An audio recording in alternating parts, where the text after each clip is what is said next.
Just before we get started, members, can I just check that you've all received a copy of the addendum and that you've read it prior to us getting started formally on the meeting?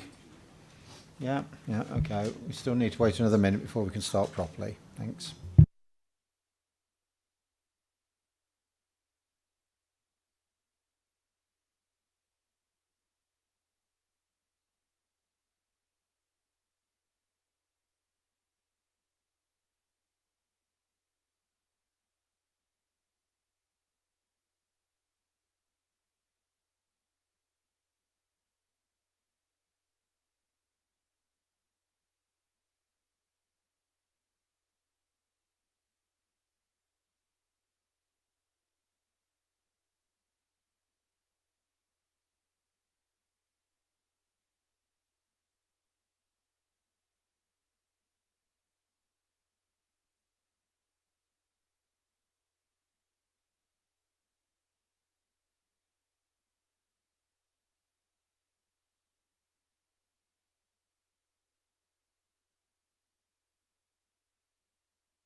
Okay, ready to go? Near enough. Right, good evening everybody and our visitors this evening. Welcome to the Development Committee on the 9th of January 2019. Our usual evacuation announcement before we get started. Should we be required to evacuate the building, would you please leave the building via the nearest available exit to the chamber. Our assembly point is in the public car park at the side of the Civic Suite, and please don't delay your evacuation by collecting belongings. You mustn't return into the building until given permission to do so by council staff. Please also note that the meeting is audio recorded, and if you have a mobile, please turn it to silent or off. Thank you. Item 1 is apologies for absence. They've been received from Councillor Mrs Shaw, Councillor Griffin and Councillor Williams. Item 2 is our substitute members, which is Councillor Lucas Gill and Councillor FD. Item 3 are non-members attending. We have Councillor Mr Hoy, Councillor Stanley and Councillor Ward. Item 4 is the minutes of the meeting held on the 13th of December 2019. Are you happy for me to sign those as a correct and accurate record of that meeting? Great. Thank you. Item 5 then is declarations of interest. Councillor Mrs Hoy. Yeah, another pecuniary interest. So I'll be leaving the meeting after. Okay, thank you. Councillor Mr Hoy. Yes, other pecuniary interest on the basis of our property backs onto the development site. Okay, thank you. Councillor Cannell, can I assume that you've seen the addendum and read that? Right. Okay, we must wait for you to read that, I'm afraid.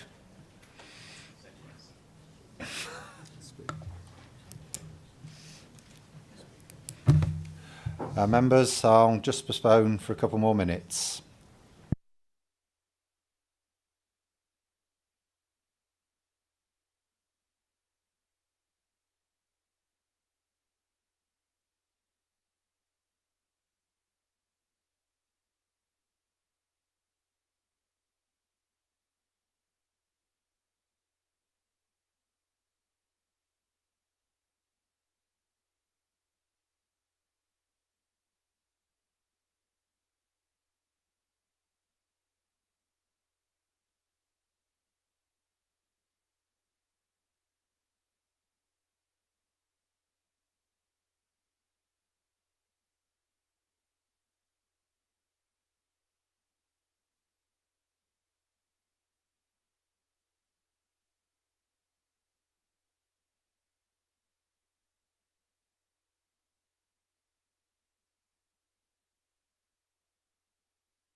Okay, members, we're ready to continue. For our visitors, the way the item, we've just got the single item tonight, the way it'll work is our officers will give their presentation and recommendation. We then have two speakers that have in advance arranged their position, and they'll speak for a maximum of 5 minutes each. Then our non-members of the committee have the opportunity to make any points that they wish. Then it's down to the committee to have their discussion and ultimately come to a decision on this item.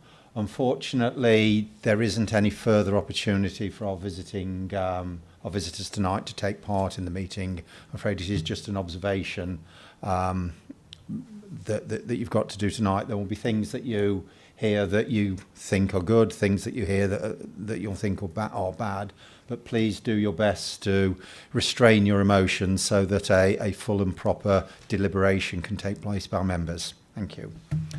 So, Mr. Stranks, land between Windermere Avenue, Mallions Lane, Lower Road, Holmbridge. Thank you, Chairman. This application is to the site to the west of Holbridge. As you see here, this is the allocations document, but to orientate yourself, the settlement of Holbridge to the east, Lower Road to the south, Watery Lane here, and Windermere Avenue at the top of the site. If the site, as you can see from that extract from your allocations document, was released from the Greenbelt, and then as an extension to the settlement. So housing is the most appropriate use, and members will be aware that on the 18th of January 2017, outline planning permission was granted for 500 houses. The allocation is actually slightly larger than the site that you see. There's some parcels of land at the top and up here that aren't included in the application before you. But the development has planning permission granted by the outline permission. What we're now looking at tonight is the reserve matters. If we could jump to the second plan, please. The outline planning permission, in establishing the principles of the development, you'll see had a network of roads and parcels of land. It established two access points, one Mallions Lane and the main one a roundabout off Lower Road down in the southern part of the site. And you'll see in a moment that the detailed layout largely reflects those parcels and principles that were established. It is also established, as you see there, the commitment to various densities that form the character areas we'll talk about as well. Overall as well, the development would hope to be outward facing. You'll see these elevations, these brown areas to the edges of the parcels, meant to be a sort of an attractive frontage as opposed to, if you like, the rear of houses as you approach Holbridge at the current time. If we could jump to 3, please.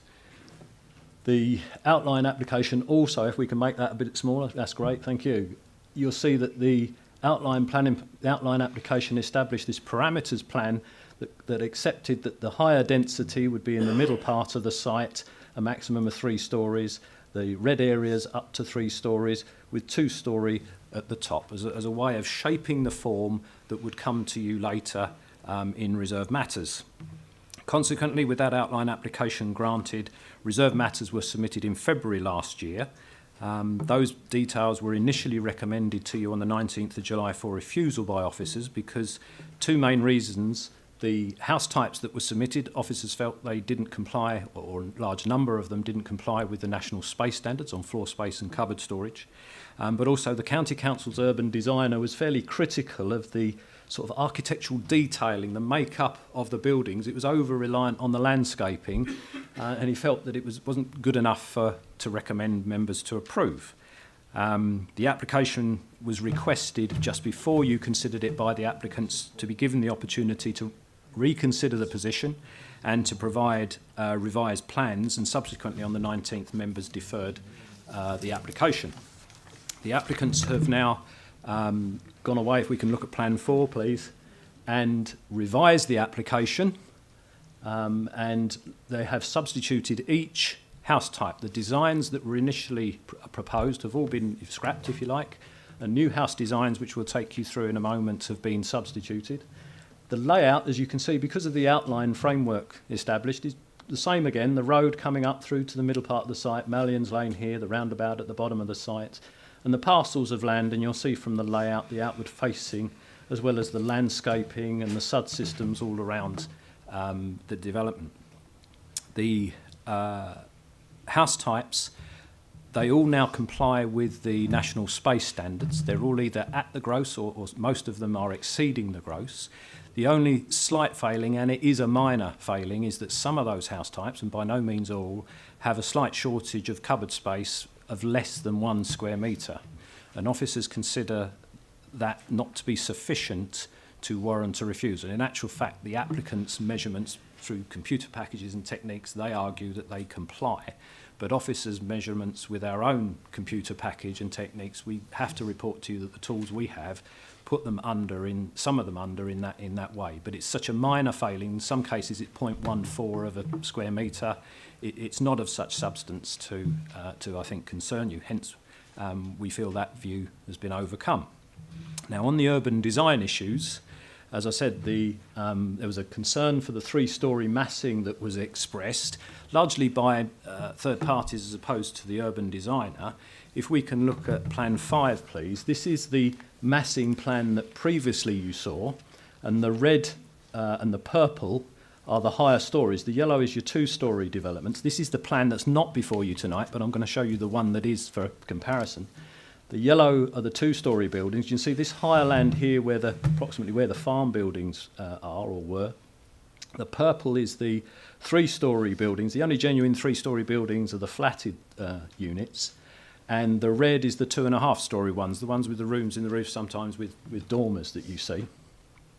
The applicant has done what they can to improve this. They've taken the 3-storey building up there, which has also been redesigned, and located it on the lower land down here. They've moved this building here down to this part, and they've made some substitutes on some of the reds there. They've become 2-storey yellows. So they've done what they can to help address the concerns people had about the proximity of taller buildings on the higher parts of the site. If we can see the current version of this, Plan 6, please.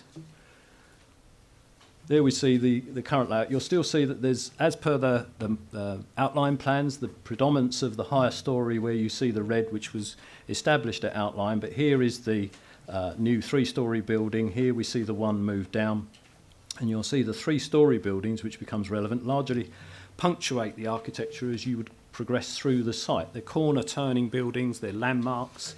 It's important to the urban designer that that scale reflects a sense of place in the overall scheme, whereas the criticism before was perhaps that it was more ad hoc and had no consistency, and it needed to be improved before they could support it to you. If we look at the first harbour, please, Plan 7, I'm taking you through the character areas from the Parkland quarter at the site into the village core and then the northern quarter at the top.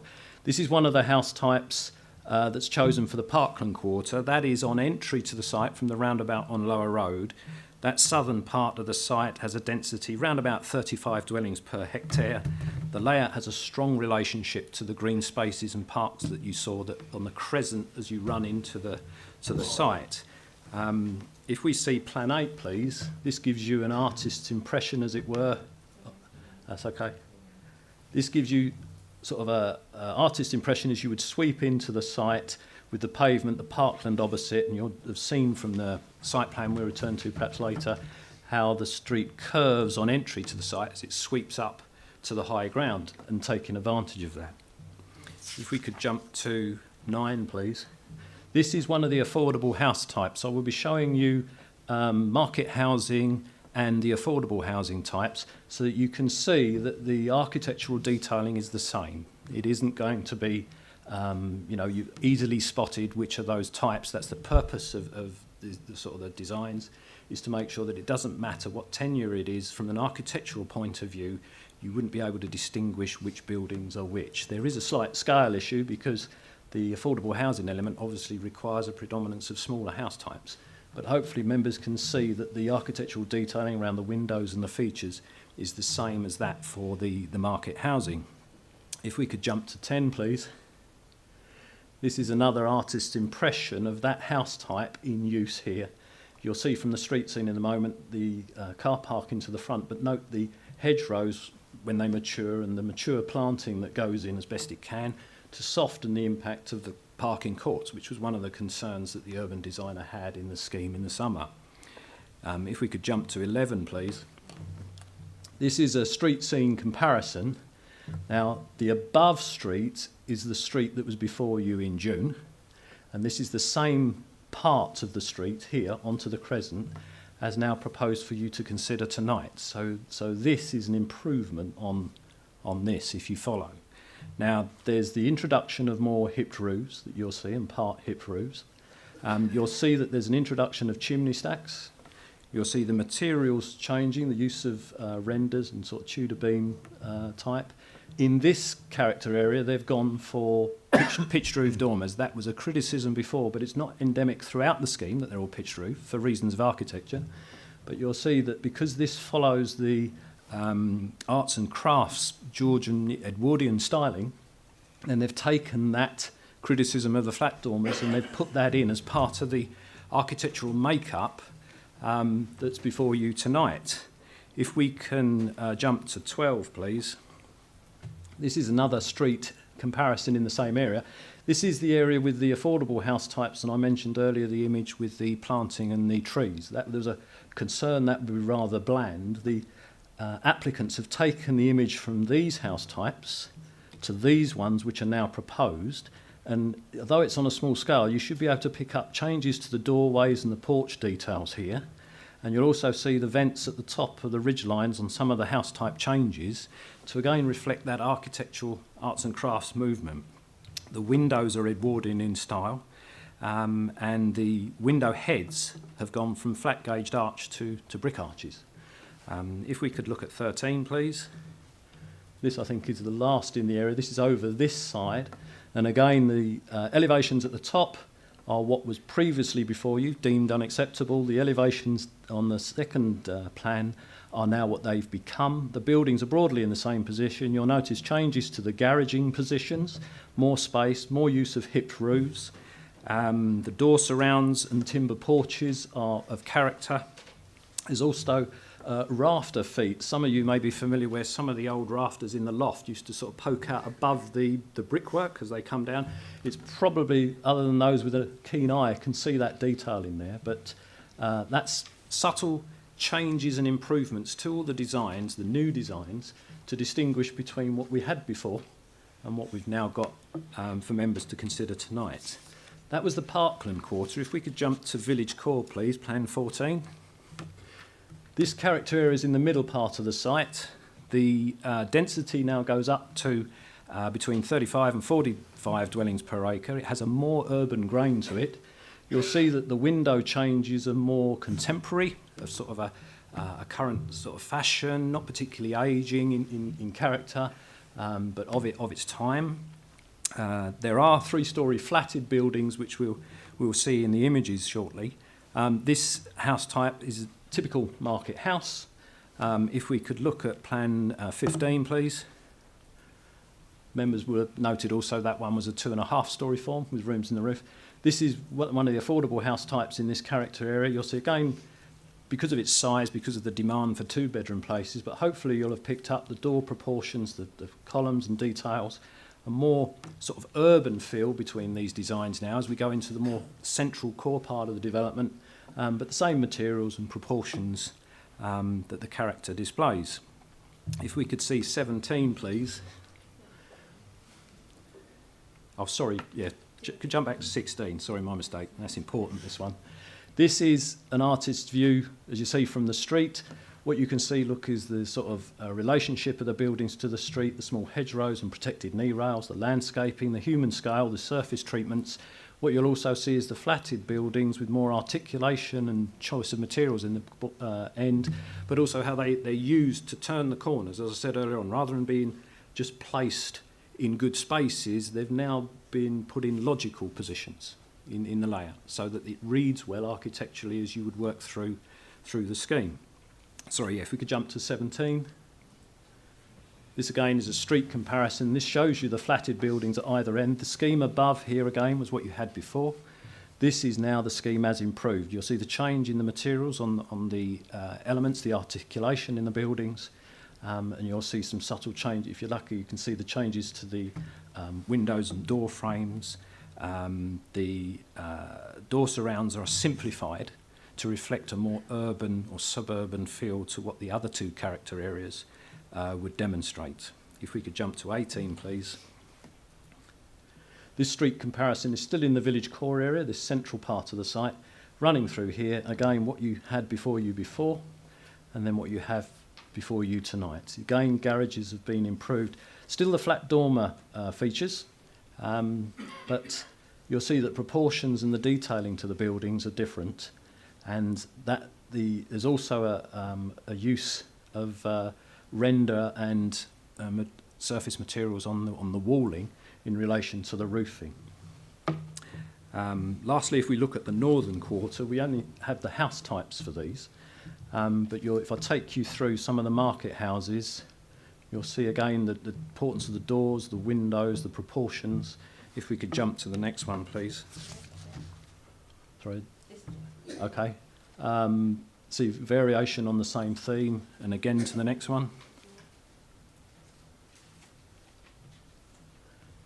A house type there with a sort of an undercroft parking beside, slightly smaller in scale, but you'll see character features in common between these, like members of a family, as it were.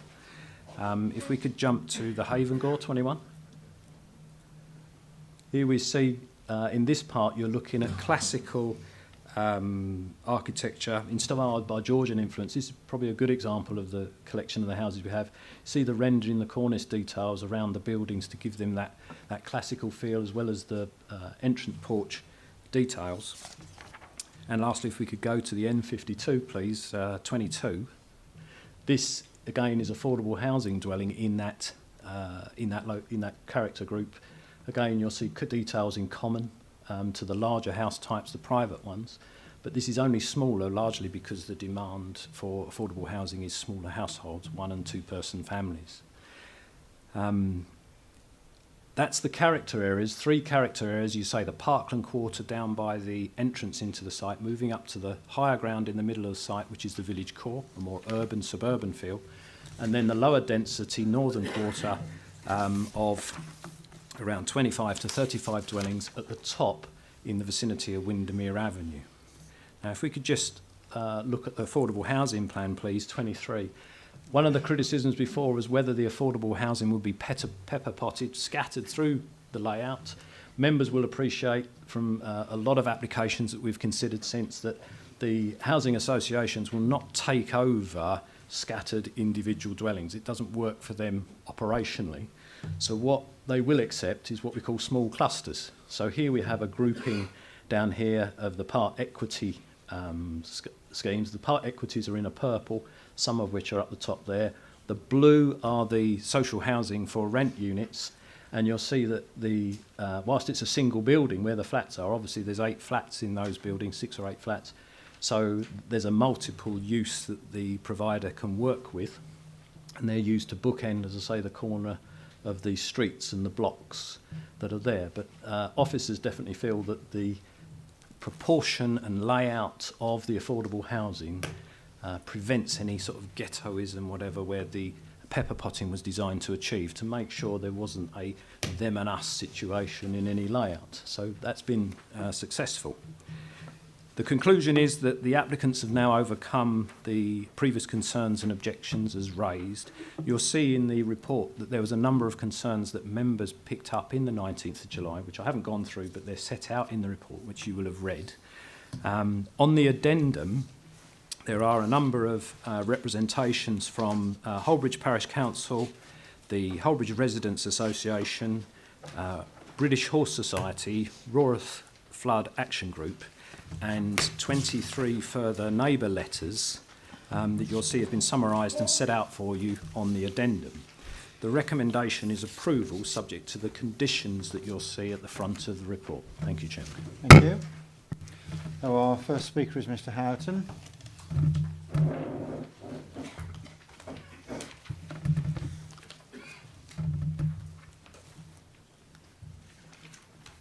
I'll let you know when you've got got a minute to go.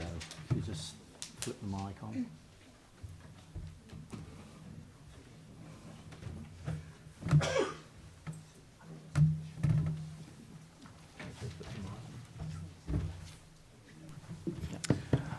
Good evening, members, and thank you, Chairman, for the opportunity to speak this evening.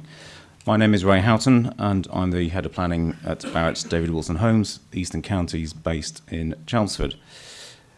As you know, this is an allocated site in your local plan and benefits from outline consent. As with Ayres Matters application, the proposal seeks solely to propose details relating to layout, scale, design, and external appearance. All other matters, including highways, drainage, and flood appraisal, have already been approved. The Reserve Matters application was deferred, as you know, in July for two principal reasons, first of which was the requirement to comply with the nationally described space standards, and secondly, the improvements required to the design and overall layout and distinctiveness of the character areas. I'm pleased to confirm that obviously each of the house types complies with the space standards, satisfying the first reason for the deferment. In relation to the second point, extensive additional consultation has taken place, particularly with Essex County Council's Principal Urban Design Officer. As a result, the County Council considers that the scheme has, and I quote, a substantial amount of work has been put into the redesign, resulting in 3 distinct character areas and a considered approach to many other aspects of the scheme. Essex adds that the revised proposal is of a much higher quality in terms of design and so represents a significant improvement the members were looking for. Therefore, we consider the second reason for deferment has also been addressed. With regards to the British Horse Society, the removal of Condition 38 relating to the bridle path was approved by this very same committee on the 24th of May of last year. The approved master plan does not include a bridle path. I refer members to paragraph 3.12 of your officer's report, which states that we are not proposing to remove a bridle path, as none exists, nor was one previously proposed. Essex County Council Highways strongly objected to the bridle path on safety grounds due to the obvious conflict of encouraging horses onto a housing site. We are proposing a circulatory footpath to augment the existing public right-of-way, so significantly improving pedestrian and cycle connectivity. The district has a persistent and significant undersupply of housing. Barratt David Wilson owned this site, and we are keen to commence delivery of it as soon as possible, so that it contributes to the housing supply and assists in eliminating the housing shortfall. Also, this would reduce the risk of the council being perhaps susceptible to hostile applications being submitted by third parties on unallocated sites. The benefits proposed include all appropriate mix of housing types to address pressing local and national need, a wide choice of dwellings to provide the right homes in the right location, policy-compliant affordable housing, and the council has nomination rights on the affordable homes, meaning that the authority will have the opportunity to allocate homes to those with local connection. Local opportunities for employment during the construction phase, a £2.2 million of education contributions, an increase in the viability of local shops, services and facilities to help assist in the vitality of Hullbridge. Also, we're looking at the needs of groups with specific housing requirements. This has been addressed with the provision of 17 wheelchair-accessible dwellings, including 5 bungalows. This exceeds the requirements of Condition 33 of the outline consent. As stated in your officer's report, there are no outstanding material planning reasons why the deferred proposal cannot now be approved as recommended. Just a minute to go. Thank you. We have contractors standing by and people to commence as soon as possible. The approved roundabout on Lower Road will be operational before the first dwelling is occupied, and the roundabout on Walworth Lane would be delivered by the 50th occupation. I hope this demonstrates our commitment to the area and to the primary objective of delivering a range of much-needed, high-quality homes of the type that you see before you this evening. We've consulted widely throughout the life of the application, and particularly since the July deferment. We've met ward councillors and have a positive ongoing dialogue with the parish council, who raised no objection and actually are supportive of the scheme. With the reasons for deferral not now fully addressed and no objections from statutory consultees, I respectfully ask members to approve the application this evening. Thank you. Thank you. The next speaker is Ms. Dobson.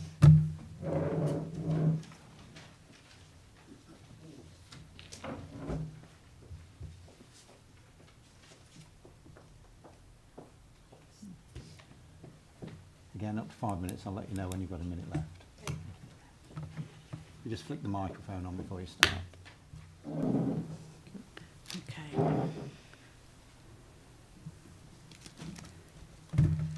Thank you. Good evening, Chairman, councillors, ladies and gentlemen. Thank you for the opportunity to address this committee tonight. I'm Sue Dobson, representing both the British Horse Society and the Essex Bridleways Association, and I speak in objection to the scheme under consideration tonight insofar as it relates to the provision of equestrians rather than the details of the housing proposals themselves. The officer report in paragraph 3.12 refers to the removal of the condition to provide a bridleway within a development, despite this being required within the local development plan and as agreed within the outline permission granted against application 14813 OUT. We responded to the consultation for this application asking for amendments to be made to the scheme under consideration, bearing in mind the removal of the bridleway condition, so that all users, including equestrians, could safely access the exit points, specifically within Mallions Lane, Harrison Gardens and Windermere Avenue, which would have been an acceptable compromise in this case. The officer report ignores this request and initially did not even acknowledge it, but as a result of the addendum published recently, it does at least acknowledge our representations. The removal of the bridleway, in our opinion, was a great loss. Riders at present have no choice but to use the busy Watery Lane Lower Road to access the bridleway south of the site and the byway off Paul's Lane to the northeast. Although the creation of new public highways by virtue of this proposed estate will serve to give riders a safer route, albeit on the estate roads. Since members will be aware of a significant horse population in the vicinity, the new estate will most certainly be extremely well used as a cut-through for riders, so surely it is safer for such vulnerable road users to be able to access off-road routes. The British Horse Society took legal advice regarding the resolution made by this committee on the 24th of May 2018 to approve the removal of the bridleway condition, and this resulted in a letter of challenge to Rochford District Council, Essex County Council and the developer in early December, setting out the grounds for potential judicial review proceedings, to which the Council has not had the courtesy to reply, although I note that this has in fact been uploaded onto the portal against the planning application 1800124 FUL. The letter sets out issues with regard to the Council's resolution being legally flawed, especially in view of the original officer report being wholly in favour of the retention of the bridleway condition, but changed at the 11th hour. Too late for any member of the public to register to speak in objection to that change of heart. I would presume that members here tonight have been apprised of the letter's contents, as it has a direct relevance to the determination of this application tonight. Members will note that no decision notice has yet been issued relating to the Council resolution taken on that date.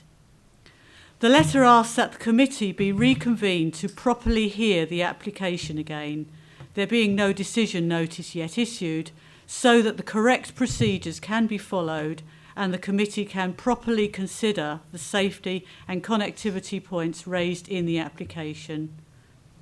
We therefore ask that A, the Development Committee is reconvened to reconsider this application, and B, the decision to approve or otherwise this application tonight is either deferred until the outcome of the reconvened meeting is decided, or to approve or otherwise this reserve matters application with the proviso that the bridleway link will be provided as originally required under the local development plan and set out in the approval of the outline application.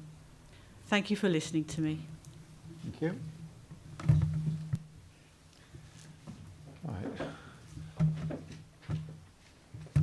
Councillor Mr Hoy. Thank you, Chairman. Firstly, just on a matter of process, I understand I have to, and for the benefit of members of the public present, because I have another pecuniary interest, I have to leave the room once I've spoken. Is that once I've spoken or once the debate starts amongst members of the committee? Once the debate starts. Okay, so I can wait here Yeah. until Councillor non-members Stanley's have spoken. Yeah. Thank you. Thank you. I will be fairly brief.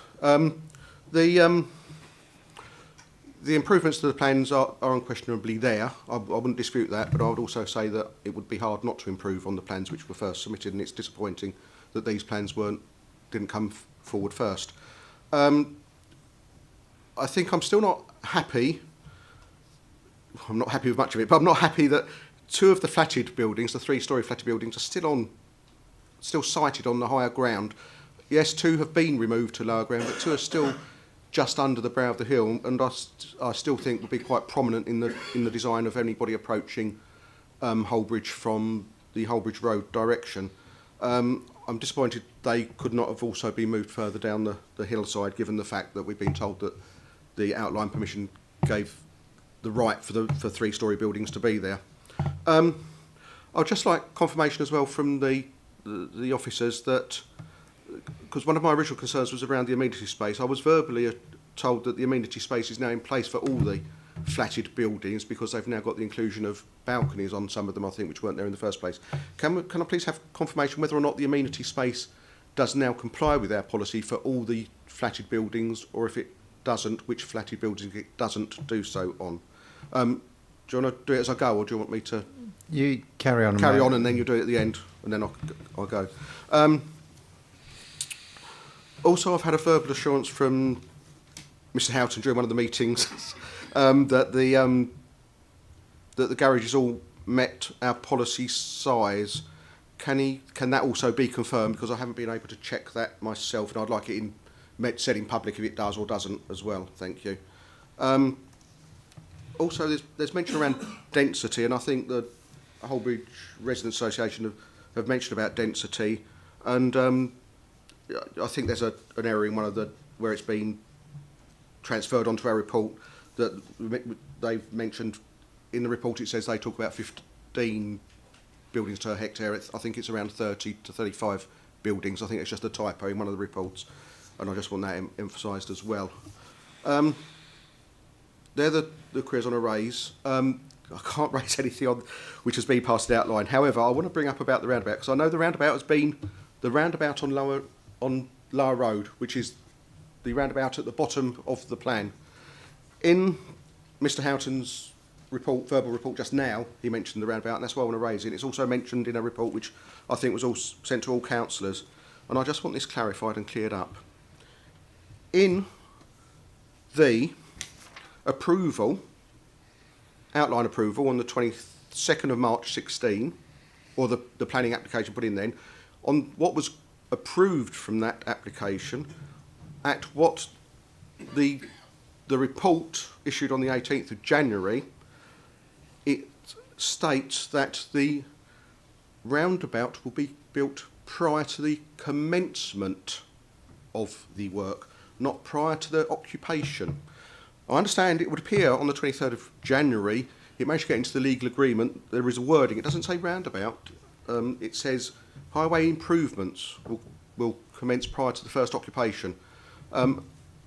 Everywhere I've read, it says prior to commencement the roundabout will be built, not prior to occupation.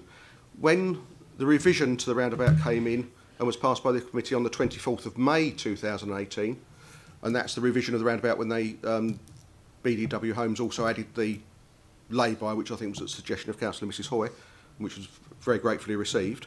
That was then passed again as a roundabout, and it again said the same thing, prior to, I've got to get my words right again now, prior to commencement again. So the roundabout on that application, when that was approved, says prior to commencement the roundabout will be built.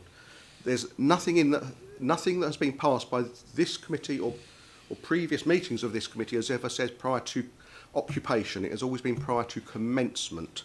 So I would like that reiterated and addressed. Finally, no, not finally, I just want to mention bungalows, because there's great fuss about the number of bungalows on this site, 5, and I understand that 5 is 5 more than any other development I've seen come through of this scale. However, the 5 are clearly inadequate. The 5 as well, I'd like to say, are for affordable rent or purchase. They're not for private sale, which I don't understand.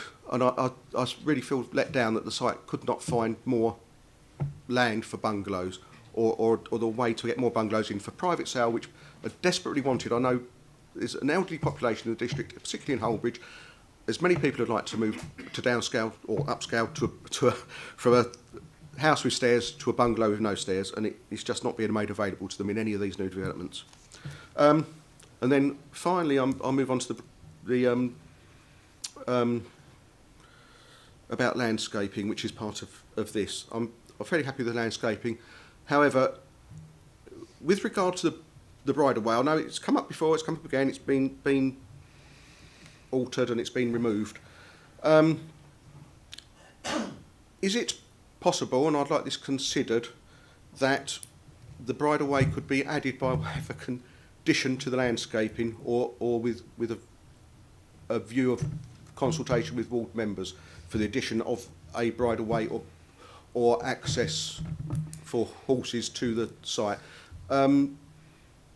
This is something which I think is needed. I think it's a mistake by Essex Highways again, saying that it wasn't needed. And I think in the first report they didn't say they objected. I think they said they didn't see the need for it. I think clearly there is a need, and the need has been demonstrated. And I'd just like to know whether or not that could be added by way of a condition via the landscaping part of the report. Thank you. Thank you. I'll listen to Councillor Stanley next, and then we'll take some officer response before you leave. Councillor Stanley. Thank you, Chairman. I'd like to address. I mean, the whole plan looks viable, and apart from a few requests by Councillor Hoy on bungalows and other parts, what concerns me most is that there doesn't seem to be much liaison with the council and the community where this is going. There have been, I know there's been a few, if you like, meetings, but not enough meetings for those people in that community. Holbridge is a really sort of its own village, and this is really a major thing for that village to work from.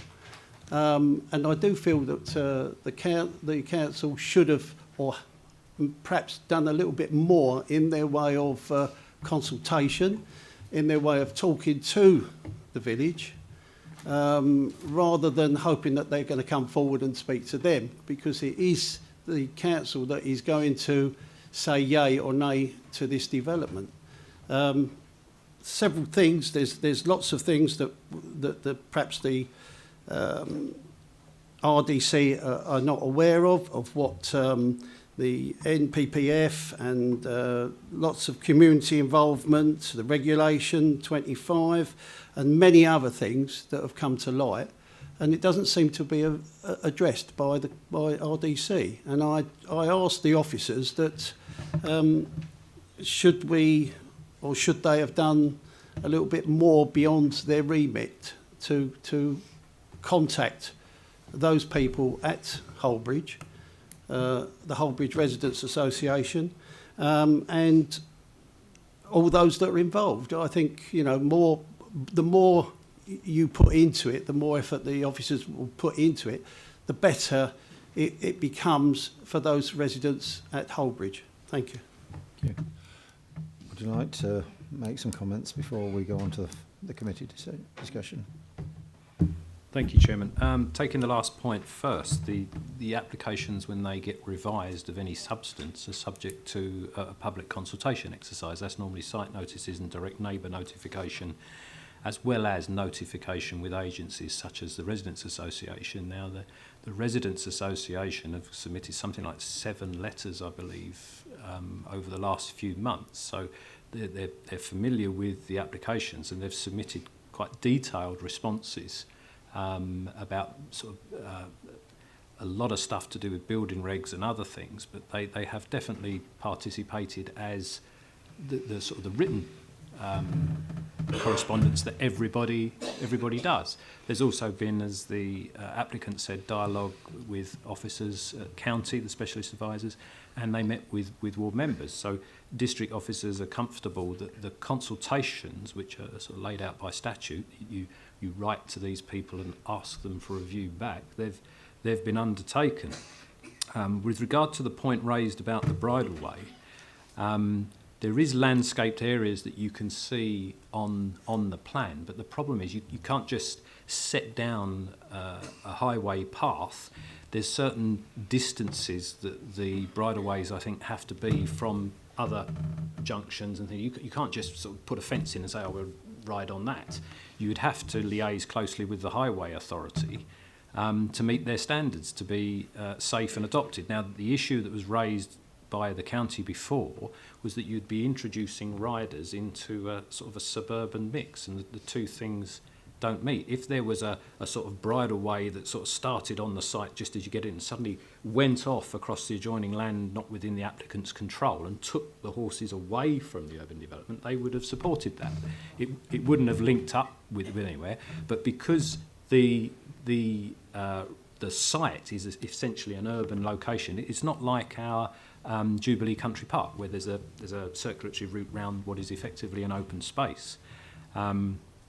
The bungalows question, I think we've been successful getting 5. I don't deny that a healthier dwelling mix would be more, but the problem we have is that the developers have not got a market or whatever where they would put that. So it is a success. I don't deny it. It'd be a shame if it hadn't been more bungalows, but we tried our best, and in this case, we've succeeded. I've had the opportunity to check the roundabout commencement, and I do see in the condition drafted, I haven't had a chance to check the legal agreement, but it does refer to prior to commencement, as members have said. There is a slight problem there, because if you're going to commence construction of the roundabout, you can't have necessarily everything coming off that road. Not all the equipment, lorry deliveries, things like this, will be able to go on to sort of a meadow surface. So a lot of the construction would have to come in and wake its way down here and make camp, as it were, whilst they then build the roundabout. But I think members can take comfort that what the applicants have always said, it works for them as well as everybody else. They construct that roundabout as soon as possible so that all the construction activity and the pace of development runs through the site. So there will be some need to come in elsewhere for the initial stages, but as the development progresses, I think if you're anxious the roundabout won't be built, I think that you would see that roundabout built in those earlier stages.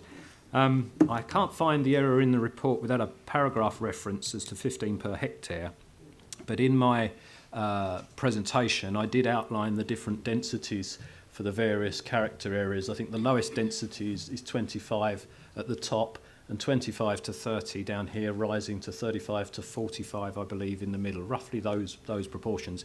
It's not as low anywhere as 15 per hectare. Okay, the garages, they are undersized to your preferred standard, but they exceed the national minimum sizes. So we would struggle to defend, I think, a reason to refusal saying the garages aren't big enough. I accept that that's a county-wide for most of the county authorities standard, but the reason why they're normally 7 metres is so that you can provide cycle storage and stuff in the back of the garage, which is concealed. Well, there's the option of providing that in the gardens anyway.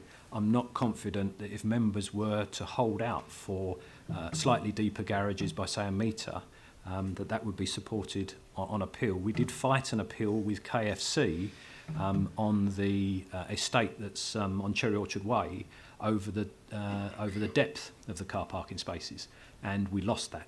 So some time ago I concede, but Nevertheless, I don't think you'd have support on that. The county highway do not object to the highway provisions on this scheme.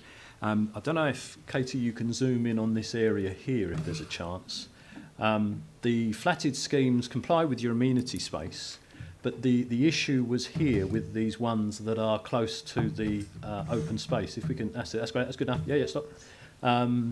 The amenity space before was a bit detached from these buildings, and what the applicants have done, I think they've moved them slightly, but they've created garden amenity spaces in there which are undersized. They're not 25 per unit. I think they worked out about 20 or so.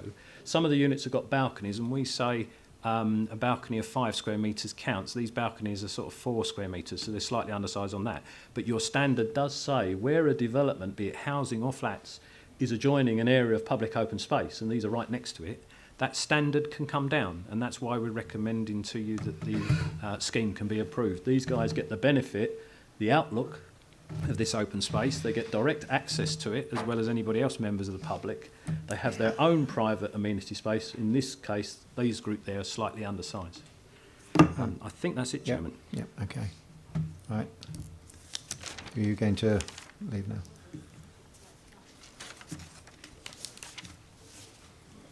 Councillor Mrs Hoy, you declared a pecuniary interest, so we, as a member of the committee, sitting as a member of committee, having declared a pecuniary interest, no.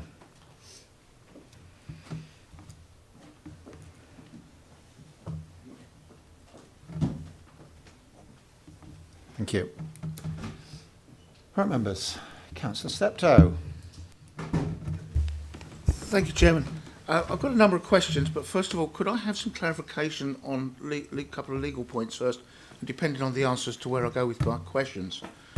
With regards to the comments made by the lady from the Horse Society with regards to a potential judicial review, if that was to be the case, would that stop the whole development, or just with regards to the potential of the bridleway?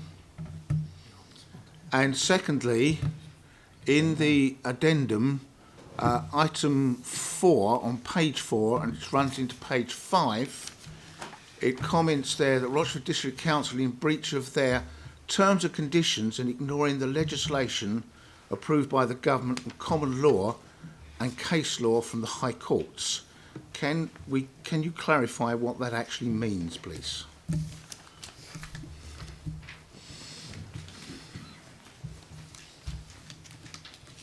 First of all,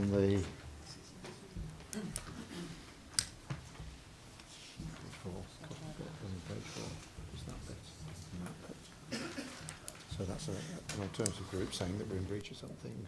What would be the impact of that? Yeah. I mean, Councillor Steptoe, the two items that you've mentioned on at this moment felt to be directly able to influence the decision we make tonight, but Yes, Chair, if I may. In relation to the potential judicial review, and until we were to receive, I think, a letter before action in relation to that, it's difficult to know what the applicant would be seeking in terms of a judicial review. There are different remedies available, so I can't really comment to this committee what the recourse would be until such application were to be made. And it shouldn't influence our decision tonight. It shouldn't influence the decision tonight. That's a separate decision. It's a separate process. It doesn't relate to the reserved matters that are being dealt with at this committee tonight. Okay.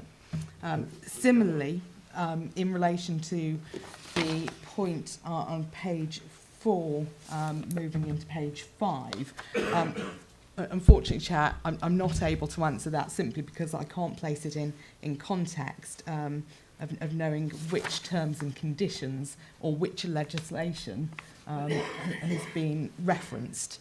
I'm not sure whether Mr. Strikes can assist to let me know whether any such information was provided in detail. Chairman, I can't help you either with the actual naming of the legislational parts, but what I can say is that Essex County Council were consulted on these details. As well as that, there's discharges of conditions to the outline consent. But on these details before you, Essex County Council SUDS team were consulted and they've raised no objection to the schemes and details that you see before you, the size of the SUDS, what have you. So they're content that it works and flows. But I'm sorry I can't help you with what legislation or sections of that legislation may be an outstanding issue. Thank you, Chairman. If I can come back with my questions, please. Thank you. First of all, if you can shrink down the drawing you have on the screen, could you point out where the footpath, the proposed footpath, will actually run for me, please? Chairman, you'll see the footpath running through the site on the edge of the carriageway and up round to here on the site and also through to Malins Lane there. There's a footpath linked round the other part of the site as well round here. And that's a footpath and cycle track? Yes, Chairman. Yeah, okay. I'd still feel that because of the potential horse use from the site, we've heard from the lady from the Hearth Society that it is very likely we're going to get horses using the estate roads to make a cut through to existing systems, that it would be better to regulate that rather than just to leave it ad hoc. So I still feel that the developer should reconsider that a footpath status and re-look at that. With regards to the three-storey buildings that were in the centre there, the corner buildings, to my mind, they look very industrialised, you know, because of the outline, the overall look of the design. Is it possible to perhaps put a condition in that is softened slightly so it blends in a little easier rather than be such quite a hard, cold look on those particular buildings? With regards to the last meeting where the matter was deferred, there was some discussion with regards to the old farm buildings that were still on the site. There's been no comment on that as to what is likely to be happening with those. What's likely to happen to those isn't part of this Thank you very much. application, That I'm afraid. clarifies that particular point. With regards to the design of the buildings, I would like to know whether any of the proposed dwellings will be looked at from the point of view of grey water systems, solar panels, those type of environmental issues. Thank you, Chairman. Thank you. Councillor Weston. Thank you, Chairman. I've got a few questions as well, if I may. And just to go on to the horse side, it was only lost by one vote last time we had a committee here. But It that's was beside the determined, point. though. It was, sorry? It was determined. Yes, okay. I just wanted to say that. Mr. Stranks, on the site itself, looking at the site, can you tell me, or can David Williams tell me, which part of the site is going to be stage 1 of the building? I'm only asking because I wanted just to ask a question on the roundabout side. Is there do they know which part is going to be started, the first stages of the build? Chairman, it's my understanding that this part would be constructed first and then they'd move into the middle part of the site. I am less clear as to whether the contractors for this would start simultaneously with the lower part. That's not the case, I understand. So why I say that is because David Wilson Homes will be developing the Parkland and the northern quarters, and Barrett's arm of the development dealing with the village core. So the contractors for both would be present on the site, but they're going to be busy, it seems, dealing with this first, and then moving into this with Barrett's, and then finishing off at the top with David Wilson Homes at the top. Okay, my question to that is because on the talking about the roundabout, and you're saying the roundabout will be done once the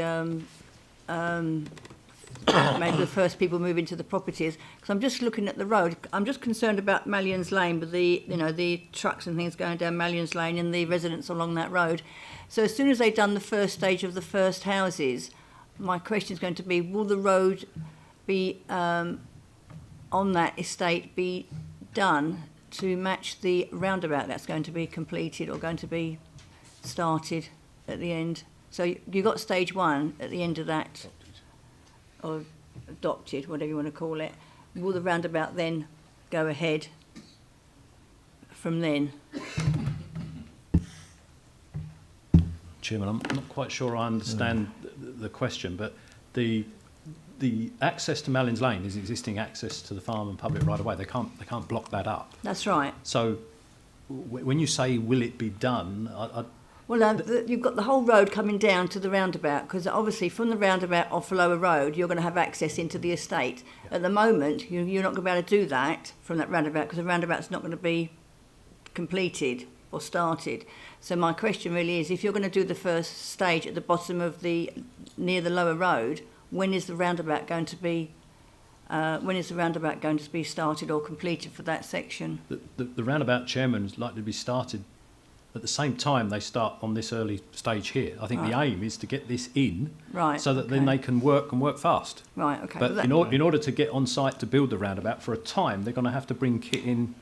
That some of it you might be able to unload off the road. They're not going to undertake a journey with a big excavator or something like that. They don't have to. But to unload it on a concrete level surface so it doesn't topple, cause accidents, things like this, they need a base to work from. And then they'll bring the machinery down here. The roundabout will go in, and probably when they get the roads and the drains into a certain stage, they'll start putting all the footings in and things are here. The show homes are here. Right. So then they want the customers and the builders and everybody all to start coming in off that road. So I think, I can't tell you an exact date of when it would be constructed, but I think you can have confidence that this will go in pretty soon. quick. Okay, that's all I wanted to know, really. And the other question I wanted to ask is, once the development has been completed, will all the roads be adopted by Essex County Council, and there will be none that won't be unadopted? Is that correct? No, Chairman. Depending on the numbers of dwellings served, you see these like private drives and things, the county wouldn't take them over. I can't, my eyes are failing me, but maybe some of these, you can see more than 5, they'd probably be adoptable, but you may be able to catch me out and find some little alcoves that have got less than 5 and they wouldn't be required to be adopted. But the main route all the way through, etc., all the feeder roads, everything, they'd all be adoptable standard. But there's probably coming off those, as the hierarchy reduces, you'll end up probably at the far ends where there'll be some areas serving a limited number of dwellings that won't be adopted. I can't promise you that every inch of the highway will be adopted. Okay, thank you. Councillor Wilson. Thank you, Chairman. On the officer's report, I've got a question of fact on this. Paragraph 3.12.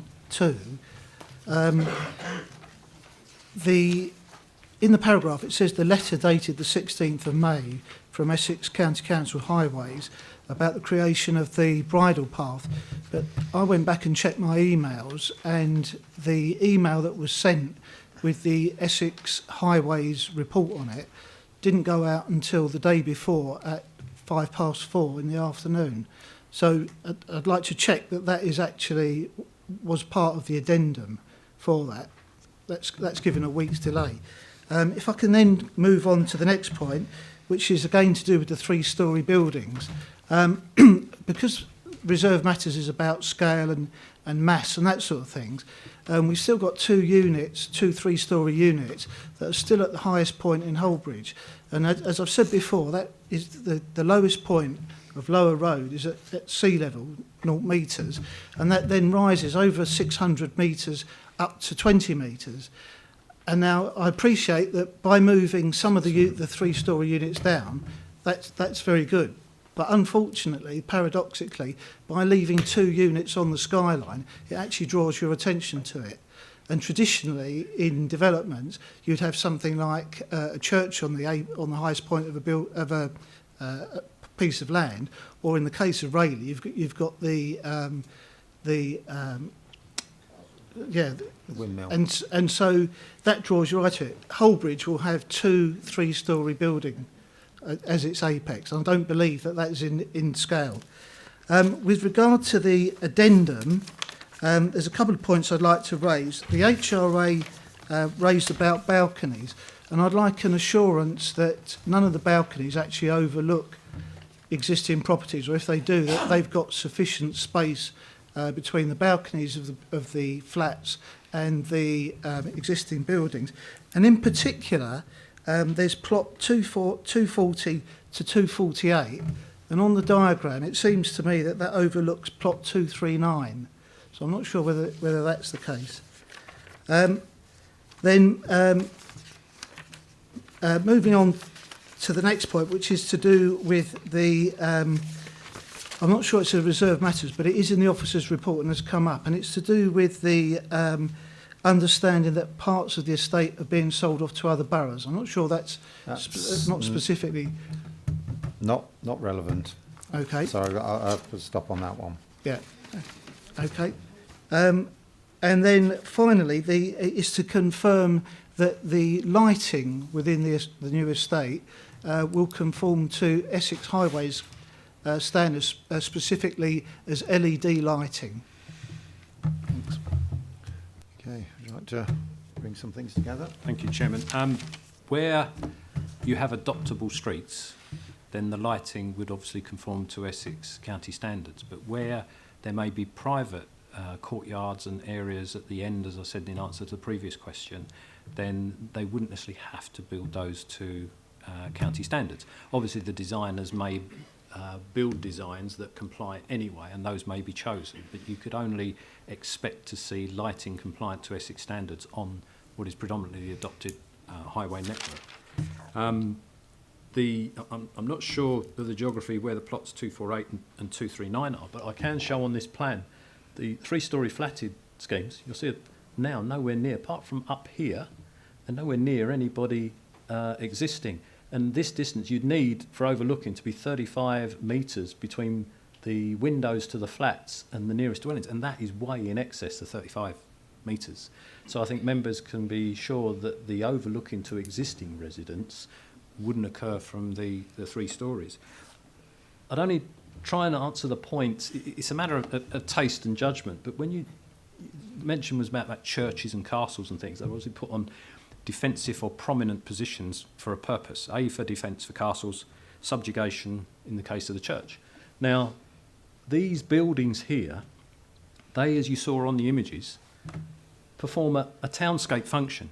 The criticism that the designer had before was that they were sort of a bit all over the place. It was like an afterthought. Oh, we put some of these here. And he couldn't read the architecture through the character areas. The architect has responded to that. He's actually changed the design and appearance of the building to reflect the comment was made earlier about their industrial appearance. I'd say he's done a lot of work to make them domestic with the change in articulation and materials. But these buildings perform a function in townscape terms. So they've done what they can to make it better, given the criticism that was levied. But that needs to be on that higher ground in a different way to the same point you said about the churches and the castles, as focal points and as landmarks. But the outline permission, said that the way you can structure your layout is you can have your low density at the top, you can have your 2.5 houses, you can have your higher density in the middle of the site. So the applicant quite reasonably can say, right, here's what my outline permission gives me as parameters, and this layout achieves that. The sustainable features within the houses. Sorry, Chairman. The grey water recycling and solar panels and stuff that's largely now taken over by the building regs.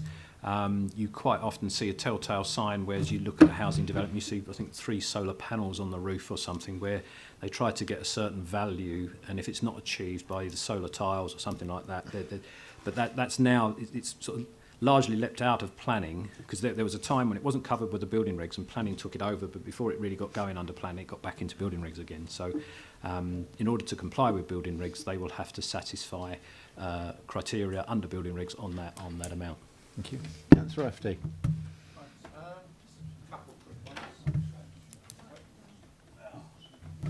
So got the microphone. Right, can you go back to the social housing slide?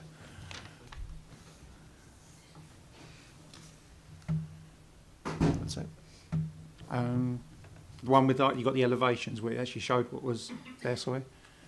So the social housing house types. possibly, potentially. Yeah. Because I can't remember seeing any garages. I don't know if there were. So If it helps, when the architects show the house types, because it's an assemblage, what they do is they show the house by itself. They don't necessarily show what would have a garage here and everything else. So it's like a unit. There is garage types. I haven't shown them to you tonight other than in the street scenes, but you'll have seen that what they did, one of the many things they tried to do going back to the character that they was trying to impose, they went away from gable-ended doubles to hip-ended or hip-ended singles. So you saw in the street scene that there was sort of a new spaciousness around some of those runs.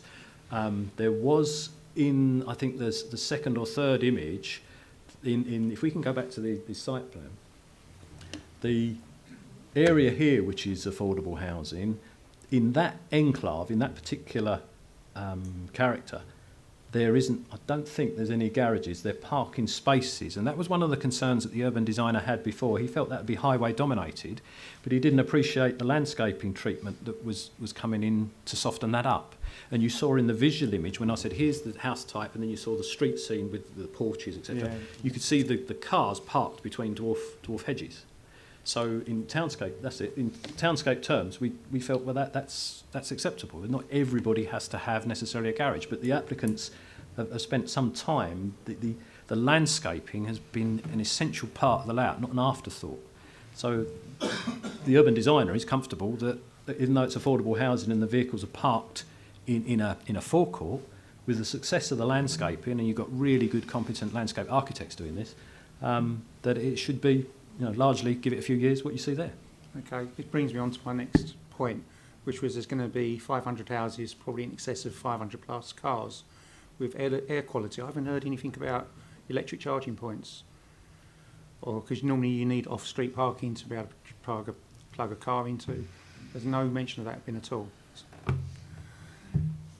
Chairman, I don't think Holbridge is in an air quality management area, but I'm not aware of any electric charging points in the layout. I think the applicant would have to make a decision whether there was a market for that, whether it was desirable by the purchasers, and maybe retro put them in. But I'm not aware in the streetscapes that we've been looking at that charging points are throughout or fundamental through the scheme.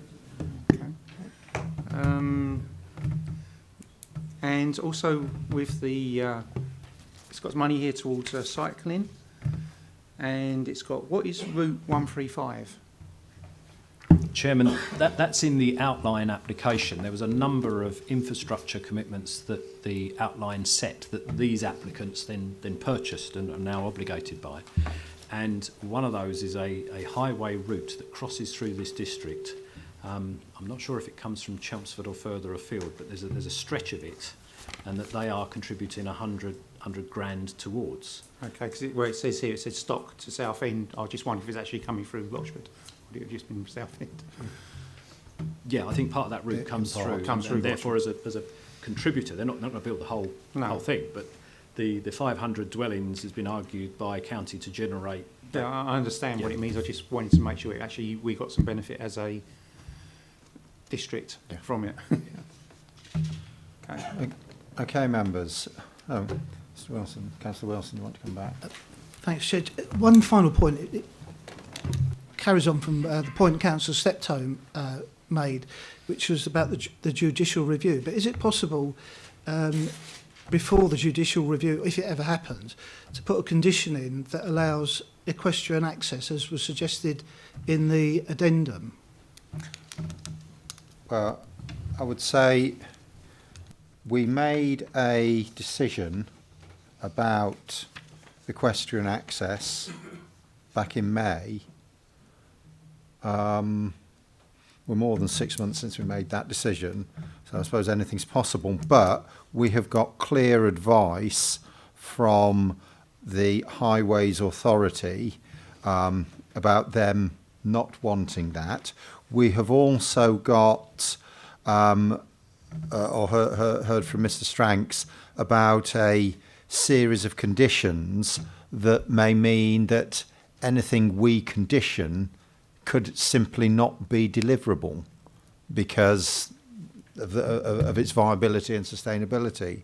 So I personally don't think it would be appropriate for us to go down that route. Certainly, the developer is here tonight and has heard the concerns be made. And I mean, if I was going down that line, I would say that an informative along the lines of noting the level of concern about horses, how it will be handled, and potential future developments be noted, concerned and considered for action.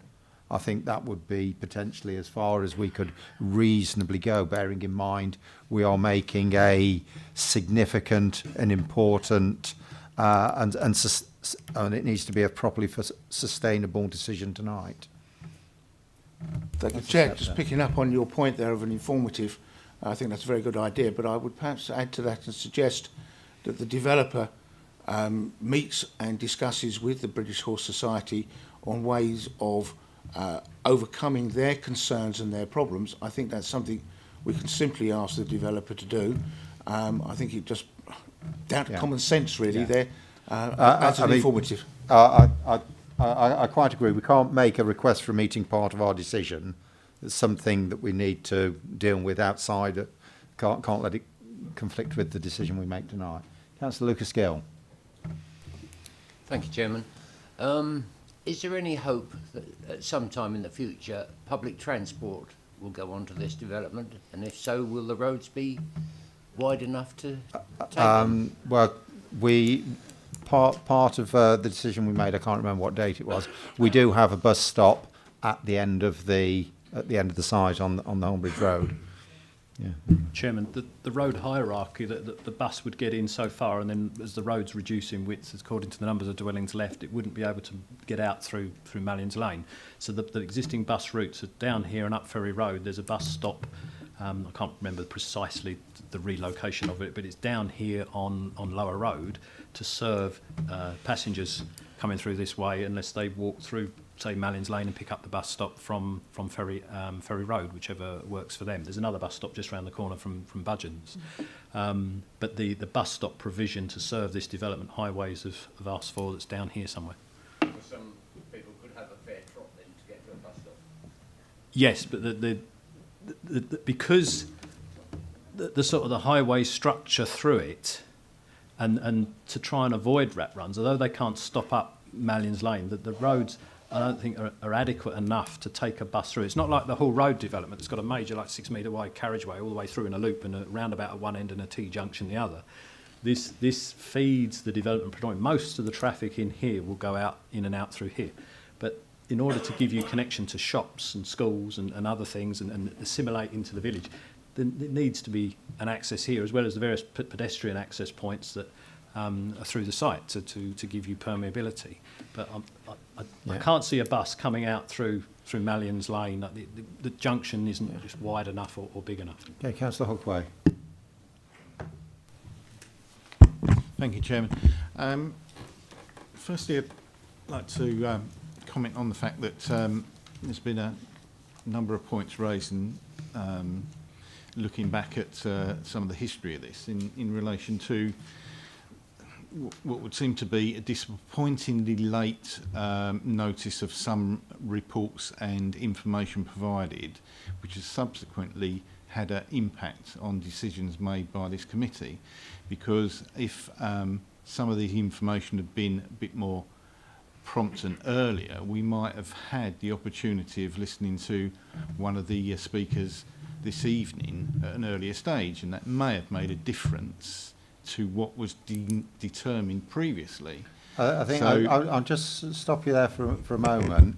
I hear what you're saying, but the meeting is conducted properly, the report is put together properly, legal advice is taken properly. It is a proper decision that we make. So although you may have concerns, this is a properly determined decision, and each decision has been properly made.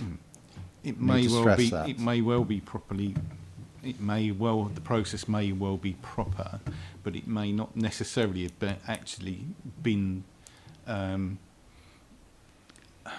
shall we say, open to everyone to be able to participate in it, which I think is a failing. Anyway, despite that, I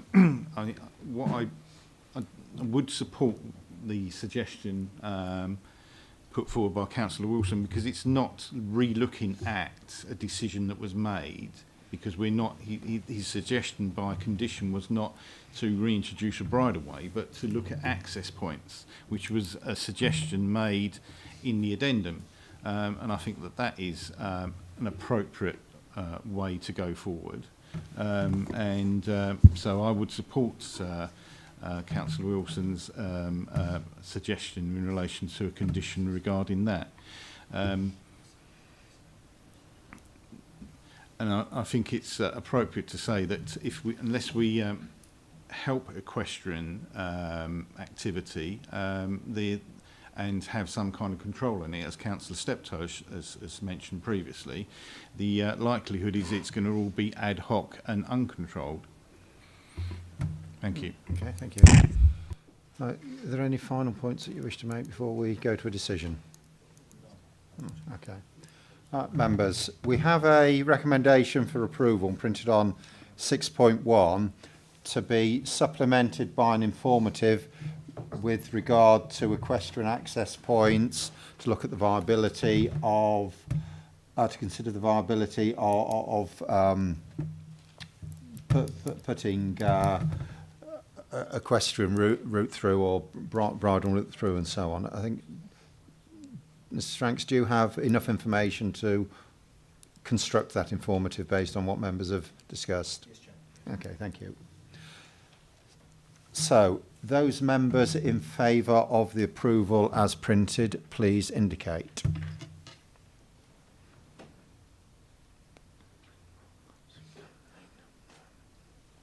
Those against? That item is carried. Now that that item is carried, we'll now also make the request that the developer meets with equestrian representative groups to further discuss and to see whether they can come to some compromise. Okay, thank you. Right, thank you very much, members. Meeting closed.